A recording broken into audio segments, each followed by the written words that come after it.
Vaughan Secondary School has a new name and a new hero. I think she represents the best of what Canada should be about, which is hope. The late Somali-Canadian journalist Hodan Nalea is the future of the school, and friends are rejoicing. Plus, extremely well. I think the situation was very well organized. The hospital seems to have done a very good job. more seniors get their shot, but tensions rise over an uneven provincial rollout. And for us, I think, we knew it was probably only a matter of time, and we were as diligent as we can. the Raptors are down to a skeleton crew with the big names out, but there is a game in sight for the team. Good evening, I'm Kelda Yoon. The former Vaughan Secondary School officially has a new name. Trustees from the York Region District School Board voted tonight in favor of renaming the school after trailblazing Somali-Canadian journalist Hodan Nalea, who was killed in 2019. A trustee had agreed last September to change the name of the school after numerous community groups campaigned to have Benjamin Vaughan's name stripped from the building because he was an 18th century British slave owner. Greg Ross has more on what tonight's decision means for Nalea's family and friends. Hodan Nalea, a Canadian and former resident of Vaughan, was a journalist and inspirational storyteller. Trustees with the York Region District School Board voted tonight to rename the school once known as Vaughan Secondary after Hodan Nalea. She believed that education was the foundation upon which life can be built. Tonight, Nalea's family told the CBC in a statement, "It is with a heavy heart and with a deep sense of gratitude that we accept the community's recommendation and in turn the York Region District School Board's decision to rename the school in question with Hodan's name. With it comes a tremendous responsibility to uplift and support all students, their families, and the communities they are part of." Her legacy will be kept alive, and the joy of who she was and what she stood for will reverberate throughout the hallways and the classrooms of this high school. We celebrate having a Black Muslim woman, hijab-wearing Black Muslim woman's name on a high school in our city. To have somebody who represents and reflects your community in a way on a building. Emily Mills was a friend of Nalea's. She says while she was an inspiration to Somali Canadians in her community, she says she reached so many more through her storytelling and love for life. Hodan is an inspiration for all of us. You don't have to be Somali, you don't have to be female, you don't have to be from Vaughan. I think she represents the best of what Canada should be about. And I think she represents exactly what we need at this point in time, which is stories of resilience. Nalea was tragically killed along with her husband during a terrorist attack in Somalia in July of 2019. She was pregnant at the time. It was really hard for so many in the community. It was hard to understand how a light so bright could be dimmed. But Mills says with this decision tonight, Nalea's name and inspiration lives on. When you've got someone who touches a community in life and even in their passing, as Hodan did, it just lands a different way and is going to resonate with it in a different way. And I think is going to leave a legacy for this generation to relate to and many generations to come. Greg Ross, CBC News, Toronto. A group of Black parents is taking matters into their own hands when it comes to tracking reports of racism involving their kids. Parents of Black Children Canada say school boards in Ontario aren't doing enough to support students and educators when it comes to combating anti-Black racism, and they want to help change that. Jessica Ng has more on how. There are too many excuses, and we're tired of the excuses. Kiri Daniel is a concerned parent and a founder of Parents of Black Children Canada. The advocacy group has a new portal on their website where educators can anonymously report incidences of anti-Black racism. Daniel says it was born from parents' frustration with a lack of accountability when it comes to race-related issues in schools. There's 78 boards in this province, and about 22 are collecting or say they're collecting that data, but they're not mandated to do anything with it. And how are we doing things here? They want to track these events in detail and then share it with boards to help shape their policies. In grade 2, we had a pretty hard time. Daniel says she saw the effects of anti-Black discrimination through her son when he was in 2nd grade. We had to buy him a 7-year-old a weighted blanket so he could sleep at night. He stopped wanting to go to school. He just felt he couldn't move or breathe in the classroom without the teacher, finding something wrong. The portal launches just 2 weeks after the Toronto District School Board released its first report on hate activity. Their data found 70% of complaints related to race, and more than 40% of hate-based incidents in schools can be attributed to anti-Black racism. In Peel Region, this is the first week reporting incidents of racism or discrimination will be mandatory for board staff. Meanwhile, the French Viamonde School Board in Toronto and the Golden Horseshoe says they don't currently have a tracking system. The question about how we will use this data. Claudette Rutherford is an English teacher in York Region who helped develop the Parents School Racism Reporting Tool. It is entirely important that anti-Black racism and combating anti-Black racism be the system priority. Our children have been hurting for decades. We don't get to feel justice. We have to fight and advocate for justice, and it's wrong. Parents of Black Children Canada says they hope to release their data quarterly and discuss results with individual boards.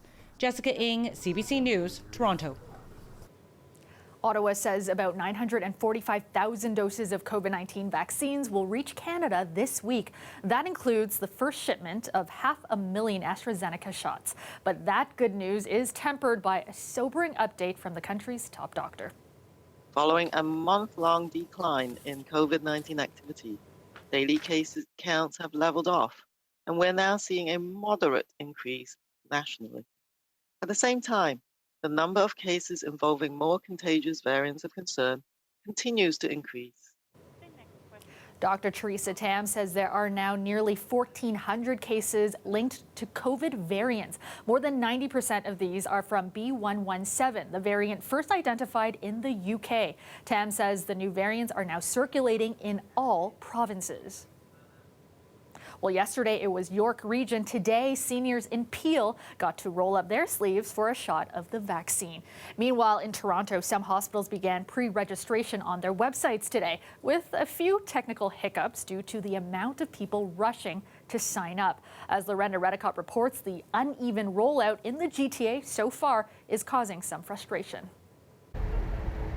Thumbs up on the way in for a COVID vaccine. It was day one of this public clinic in Brampton for people 80 and up.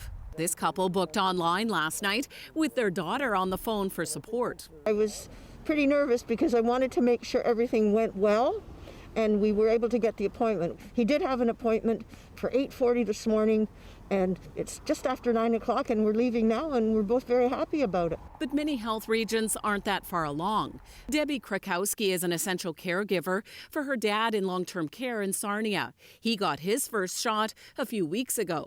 She's frustrated, still waiting for hers. Bottom line, lack of information. I mean, they're not been very forthcoming with next steps, who they're seeing. We get the provincial directives, and then we hear from our local health unit that they're doing something completely different. This afternoon, the health region says caregiver vaccinations should start later this week. Some Toronto hospitals have started their own pre-registrations online. Sunnybrook's site crashed. The hospital says 12,000 people signed up in one day. Durham Region says its website should be up in a few days.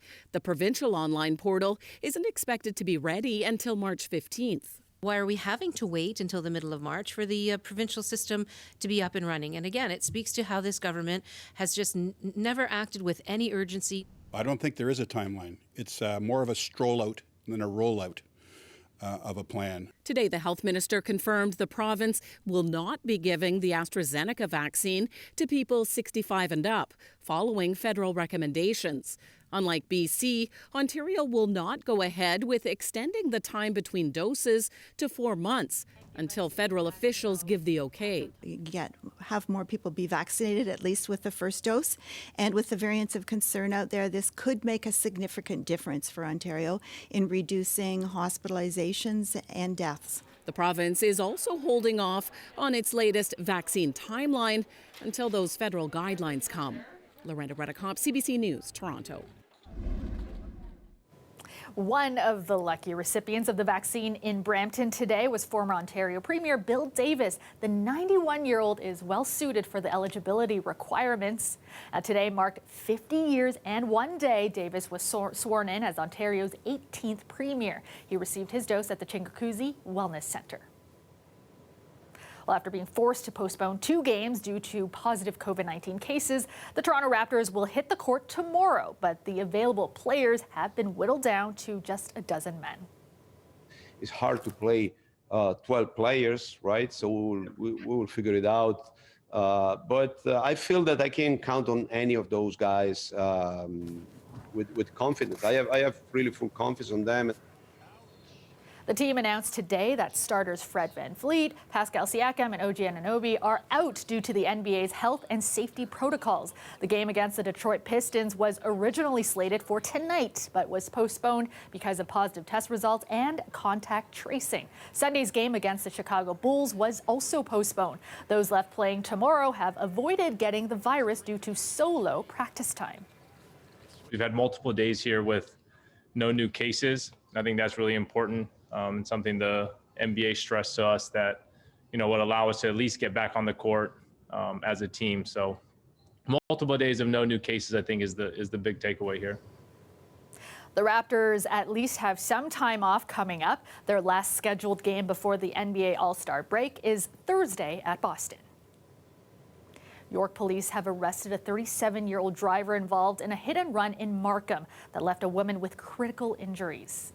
It happened on Friday morning at Denison Street and Birchmount Road. The 58-year-old victim was struck by a white panel van that failed to remain at the scene. She was taken to hospital in life-threatening condition. Police arrested Alan Byanich yesterday. The Markham man has been charged with failure to stop at an accident involving bodily harm and dangerous driving. An industry that's been rocked by a number of violent incidents in the GTA recently is facing a crackdown tonight. The Ontario government and the OPP have announced new measures to root out crime in the towing business. Natalie Collada has the details.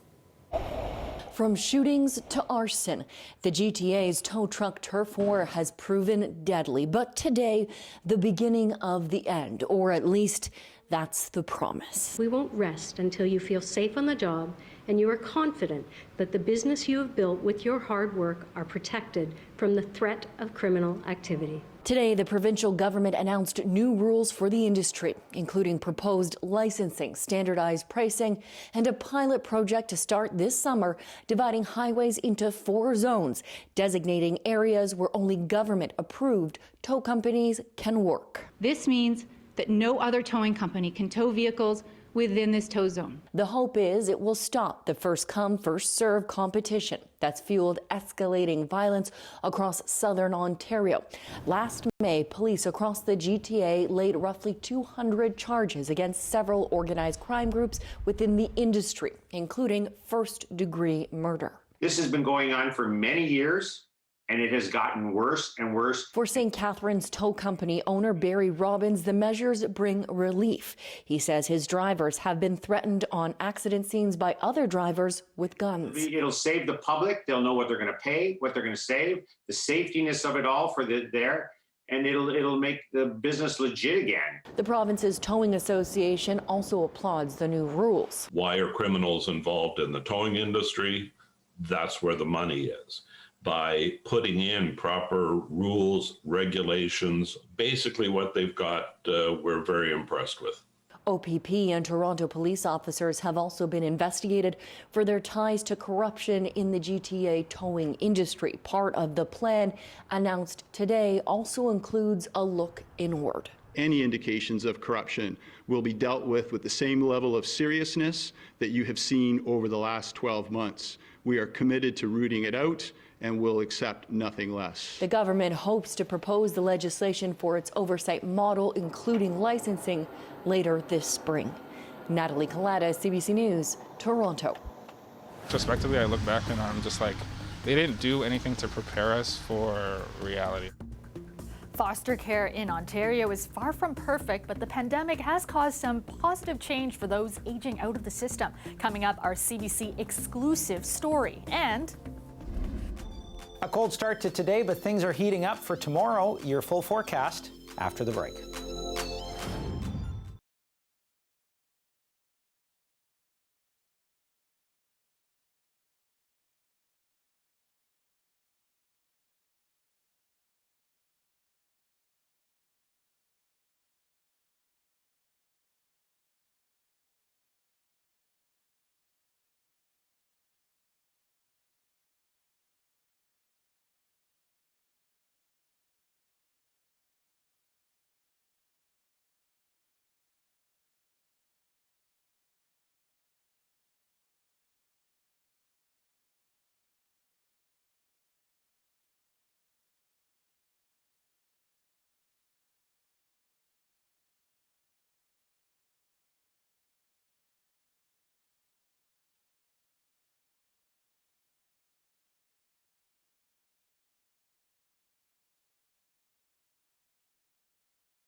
Partly cloudy this evening. It will remain like that into the overnight, currently feeling like -6 downtown. Let's go now to our Nick Cernkovich with a look at the forecast. And Nick, nice to see the sun out today. Still quite chilly though. Yeah, definitely. It was a cold start to the day, Calda. We were looking at temperatures of -14 last night. They slowly warmed up through the afternoon. The good news in all of this, though, by tomorrow, we're looking at temperatures well above the seasonal mark. Here's a look at your weather headlines then. A big warm up for tomorrow. Mild temperatures on tap. The risk for a few showers are really more like drizzle for tomorrow, and then a sunny end as we head toward the end of the week. There's a look at morning temperatures this morning. Slow warm up to about -1, -2 through the afternoon. With the winds, though, still felt like about -7. Now, to put this in perspective, there's a look at the stats for today. So the average high, about 1 degree, the average low, about -7. Today, cooler than that, about 1.5, and then minus 13.5 for last night. Now, this is all warming up as we head in through tomorrow, but it does come with a little bit of patchy drizzle. That'll start through the overnight period. The risk for some patchy freezing drizzle through the early morning hours tomorrow, but then as things warm up, again, just some light showers or drizzle, mostly to the east and the north of the GTA, but really anywhere we could see this, about a 40% chance. Now, that takes us through till tomorrow night, and as we head through Thursday and right into Friday, looking at lots in the way of sunshine. By Friday, about a mix of sun and cloud there, but nothing to speak of in terms of precipitation. Forecast-wise for southwestern Ontario tonight, temperatures warmer than last night, certainly minus 3 degrees in Windsor, minus 2 in London. Wind chills still about minus 8. Increase in cloud cover, though, and again, the chance of seeing a few spotty showers as we head through tomorrow, about a 40% chance. It looks worse on the icons than it really is. Winds are going to be up to about 20 kilometers per hour tomorrow. For the Golden Horseshoe, we're looking at temperatures in the neighborhood of about minus 4 tonight, but they're actually warming through the overnight. So these lows coming through the sort of early overnight period and then warming up toward the morning. Wind chills of about minus 12. And then into tomorrow afternoon, generally speaking, highs of about plus 8. And again, about a 40% chance of seeing a few spotty showers. Long-range forecast looks like this. It is just one day of sort of the really warm weather, if you want to call it that.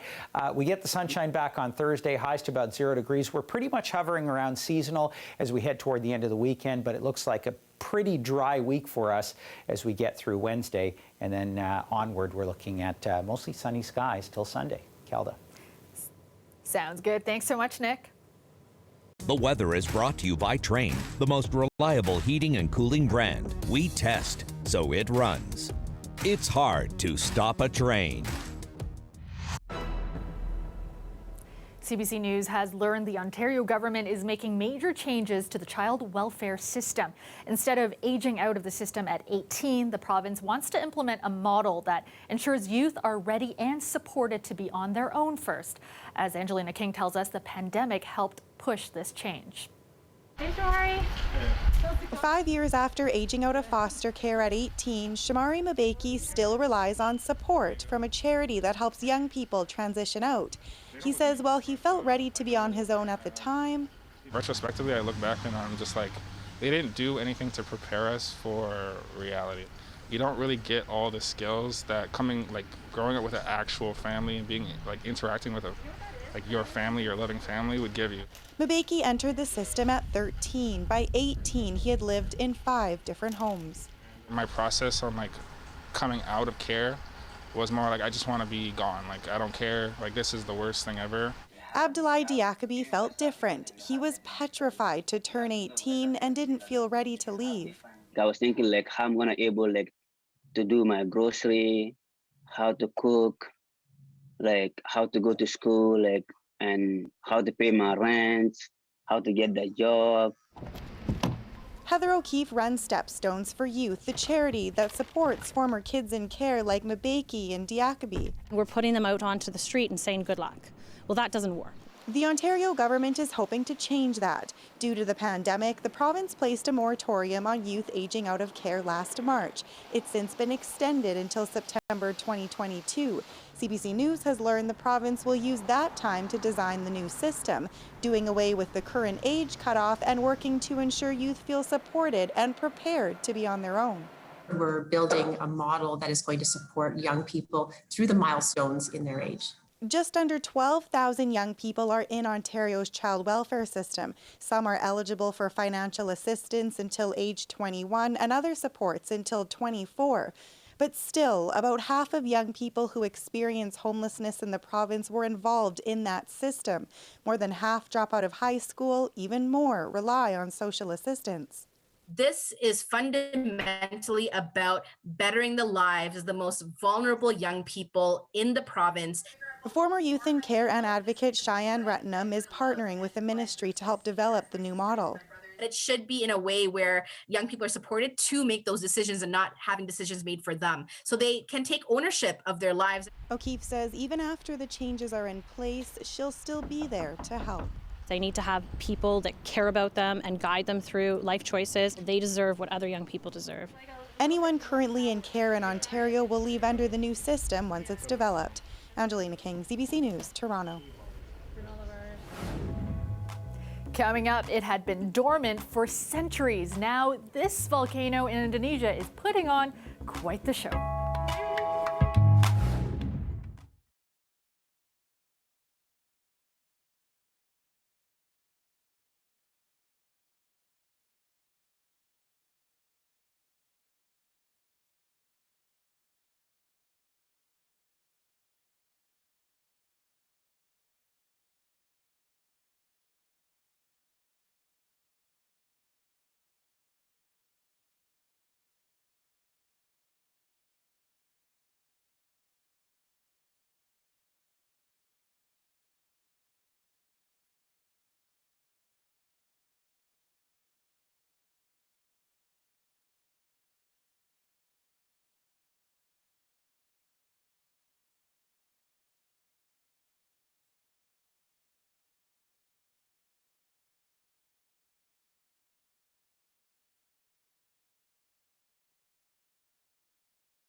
Libraries in Toronto are canceling late fees on overdue items for children, saying it's an important step forward in accessibility.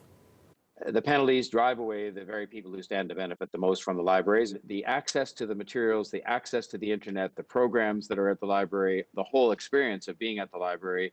If you decide you're not going to go there, maybe even because you have a fine that's outstanding and you're afraid to walk in the door, is not a good thing.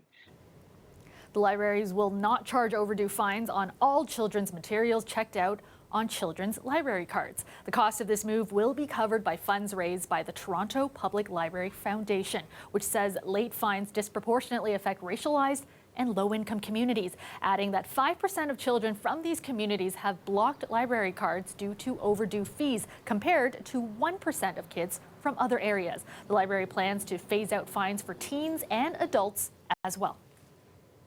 Well, time now for a look at this dramatic video of a volcano erupting in Indonesia. This is Mount Cinnabung, spewing clouds of hot ash as high as 5,000 meters into the sky. Some rained down on nearby villages. It is the volcano's first big eruption since last August. No injuries or casualties are reported, but officials are warning people to stay at least 3 kilometers away from the crater. Mount Cinnabung's activity has increased since last year. It was inactive for centuries before erupting back in 2010. And that is our show for you tonight. Thank you so much for watching. I will see you back here tomorrow night at 11. Have a great night, everyone.